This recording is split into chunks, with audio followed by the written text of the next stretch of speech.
Na lição 13, vamos ver assunto sobre instruções específicas para empresas auditadas.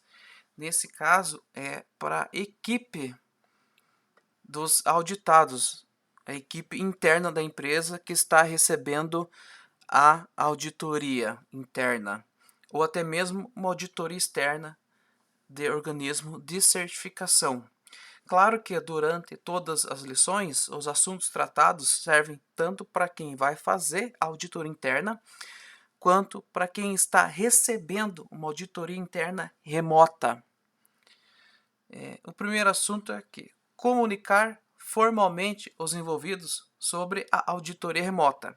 Então, quando a auditoria for diferente, ela é diferente da presencial, é um assunto que poucos estão acostumados a ver, deve ser discriminado, deve ser explicado formalmente através de e-mails internamente na empresa que a auditoria será remota e de que forma será essa auditoria. Então, esse é um dever interno, ou do representante da direção, ou do gestor, ou da direção, ou quem seja o responsável pelo sistema de gestão. Eu digo RD, nós estamos na versão 2015, porém, algumas empresas ainda utilizam a nomenclatura representante da direção. As normas não obrigam a ter, também não obriga a não ter.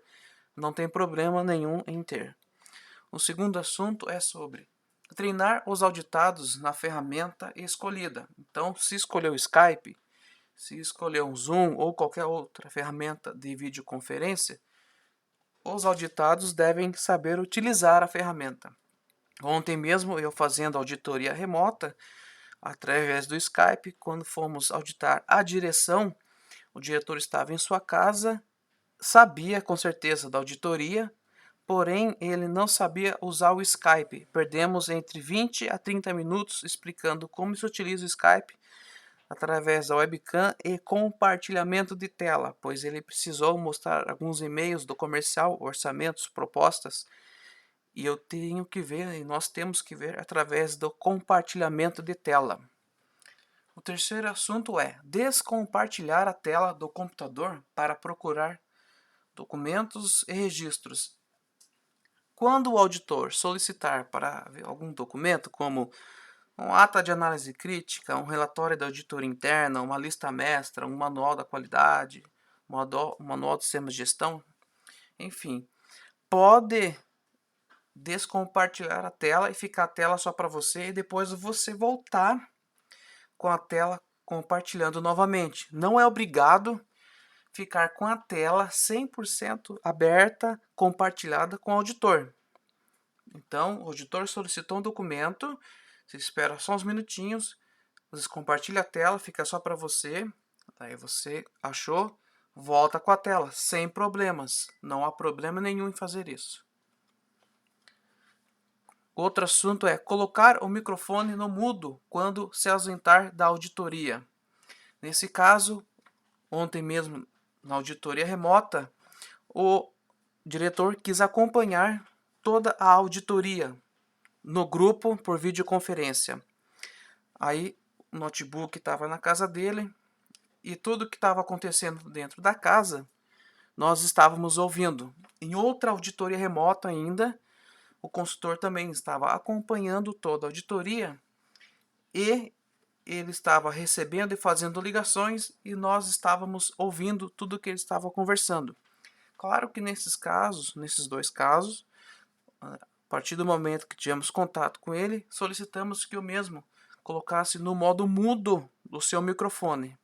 Então, prestar atenção a isso quando vai acompanhar, só observar via webcam, videoconferência, e não for responder auditoria, colocar no modo mudo. Outro assunto, qualidade do foco das câmeras.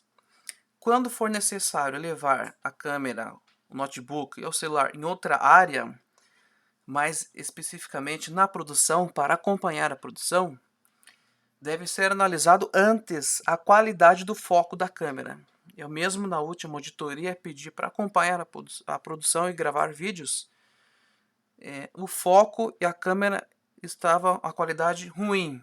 Então, deve ser analisado qual tipo de câmera vai ser utilizado na gravação ou filmagem de alguma operação ou da produção de alguma forma. Até mesmo mostrar algum documento que seja um registro já impresso, preenchido, pode ser mostrado na tela do seu computador, se tiver escaneado, ou pela câmera da que estiver sendo filmado.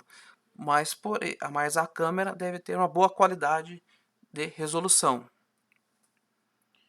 Outro assunto é esperar com calma os questionamentos do auditor. Nesse caso, sempre quando eu perguntava alguma coisa, o auditado já queria responder em cima, só que tinha o tempo de delay. Eu ainda não tinha finalizado a minha pergunta. Então, quando você estiver sendo auditado, esperar alguns segundos até que o auditor termine de fazer a pergunta. Claro que ele tem que ser da mesma forma. Quando você, auditado, estiver ainda respondendo questionamento ou explicando algum documento ou alguma rotina, ele deve esperar. Se ele não tiver essa prática, vocês devem combinar sem problemas nenhum. Deve ser ajustado essas sistemáticas durante a auditoria. Por último, o assunto é, se precisar, solicitar intervalos. Então, auditoria remota, nós ficamos 100% focado na tela durante todo o dia. Caso seja necessário 5, 10 minutos de intervalo, tanto por parte do auditor, tanto por parte do auditado, isso poderá ser feito sem problemas. Deve solicitar com antecedência ou na abertura, fazer esses comentários sobre alguns intervalos ou no meio da auditoria sem problemas.